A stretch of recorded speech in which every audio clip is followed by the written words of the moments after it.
There's a book I've been meaning to read since my 27th birthday. I've carried it with me around the world from one desk to another. I've started and stopped, picked it up and put it down, and now it sits, still with only a few dozen pages read, on my shelf. The words "Surviving Genocide" glimmer slightly in gold print on the side of the dark purple tome, a tome that has spent more time beneath a stack of Chinese textbooks than it has on top. It is, however, an important book for me, in more ways than one. Before the police shooting in Kenosha, I'd never heard the name of the city before, although, having grown up in Michigan, it neither sounded exotic nor far away. And it wasn't. I could identify it as an Ojibwe word, a remnant of a language I'd always seen scattered around the map of the Great Lakes. My high school offered 3 foreign languages to choose from: Spanish, French, and German. One year, my elementary school even offered after-school Japanese classes that I attended but can scarcely remember. Each of these languages led to a country, somewhere in the world, that I could visit one day. It was possible, at least in my mind's eye, and it gave the study of the language a clear purpose. Study German, go to Germany. And I did just that. There was a high school trip organized so that we could live with a German family, practice the language with native speakers, and become, in some sense, more worldly. There was an implicit problem in the lesson that we were all supposed to learn.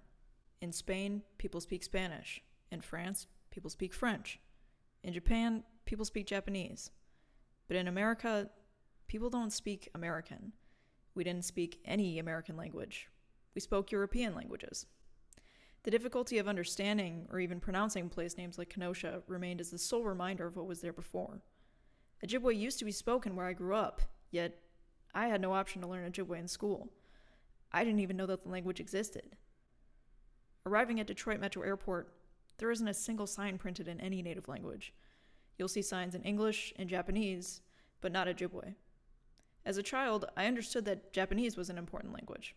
That's the main message that those signs declare. Although I wouldn't have understood signs written in Ojibwe, I could have understood this much if they had been there. That the language existed, that the language mattered, and that it had something to do with us.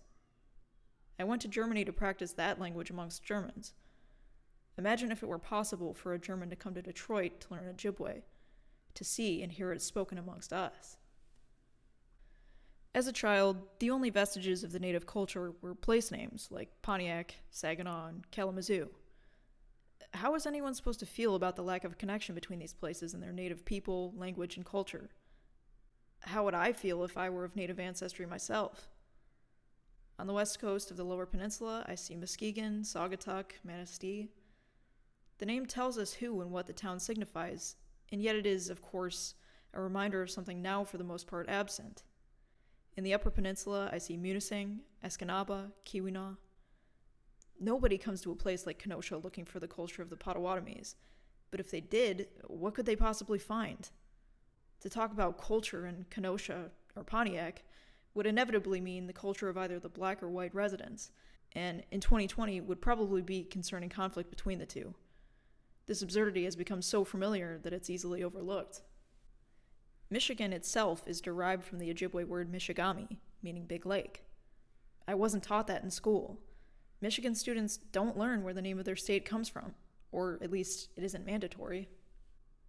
When I was brought to Mackinac Island as a child, no one told me that Mackinac is from the Ojibwe Mishini Mackinac, at the place of many snapping turtles. To me, it was just a place to ride a bike, eat fudge, and take a tour in a horse-drawn carriage. Checking the Mackinac Island website now, I find nothing that would inform tourists that the island used to be a tribal gathering place. Native people held ceremonies and buried their chiefs there. They spoke a language and practiced a religion that it seemed nobody had studied, that nobody appreciated or understood. Interspersed with these names of native etymology in Michigan are names of European origin. Most obvious are the French names like Detroit, Marquette, and Sault Ste. Marie, or English names like Birmingham, Rochester, and Warren. Some of the more laughable names are Ypsilanti and Troy. Ypsilanti was a hero in the Greek War of Independence from the Ottoman Empire, and Troy is, of course, the name of the storied ancient city in modern-day Turkey.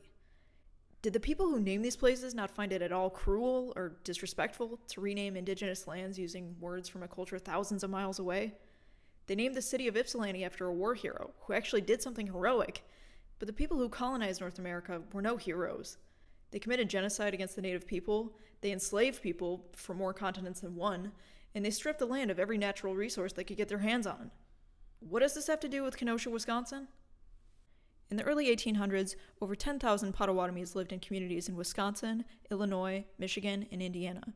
Despite the fact that most Potawatomis had sided with the United States during the Black Hawk War in 1832, soon thereafter a U.S. commission summoned leaders from the Potawatomi communities and coerced them into ceding the last of their land in Illinois and Wisconsin. By 1845, the government had evicted the vast majority of Potawatomis from their homes against their will. Between 4,000 and 5,000 were moved west of the Mississippi, while at least 3,000 escaped into Canada. A small number resettled along the St. Joseph River in southern Michigan, assimilating into European language, culture, and religion, holding on to their new homes with the help of Catholic missionaries who, in exchange for their souls, advocated on their behalf.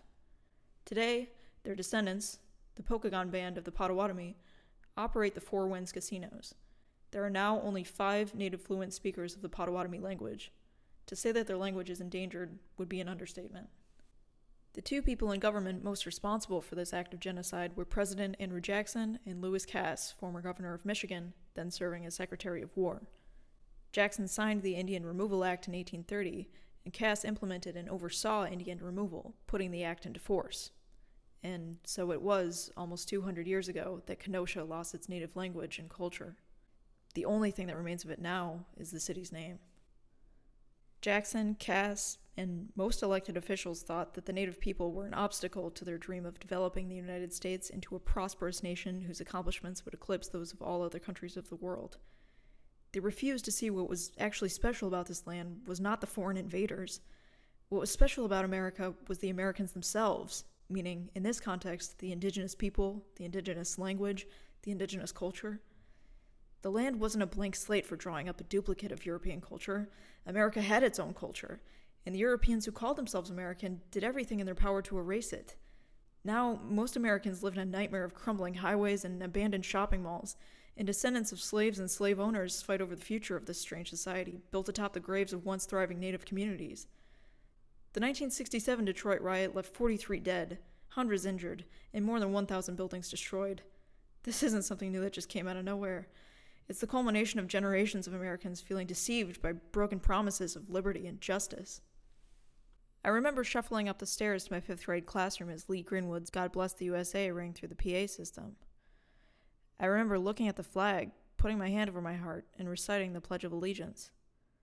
I pledge allegiance to the flag of the United States of America, and to the republic for which it stands, one nation, under God, indivisible, with liberty and justice for all.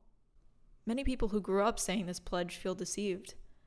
When they learn about our country's history, it's no surprise that they don't believe there is now, or ever has been, liberty and justice for all. Are they supposed to gloss over the genocide and slavery? To base their sense of nationalism on American soldiers defeating Nazi Germany in World War II? Many people don't feel proud to live in America, and to me, it's not surprising. In the last couple of years, I've read Solomon Northup's 12 Years a Slave, the narrative of the life of Frederick Douglass, Andres Resendez, The Other Slavery, and now, gradually, I'm reading Surviving Genocide, even if it isn't always at the top of my pile of books. I'm glad that Americans have access to these books and can learn about the country's history on their own. However, I know the president hasn't read any of these books. I know that we're governed by men and women proud to have been educated at Princeton and Harvard, but the education they're so proud of, and that marks them out as the elite of law schools and political science programs, has nothing to do with these people, this history, these languages. And I know this isn't covered in the required reading of our school districts. There are children growing up now whose only connection to the indigenous culture is in their struggle to pronounce and spell the Ojibwe names on the map.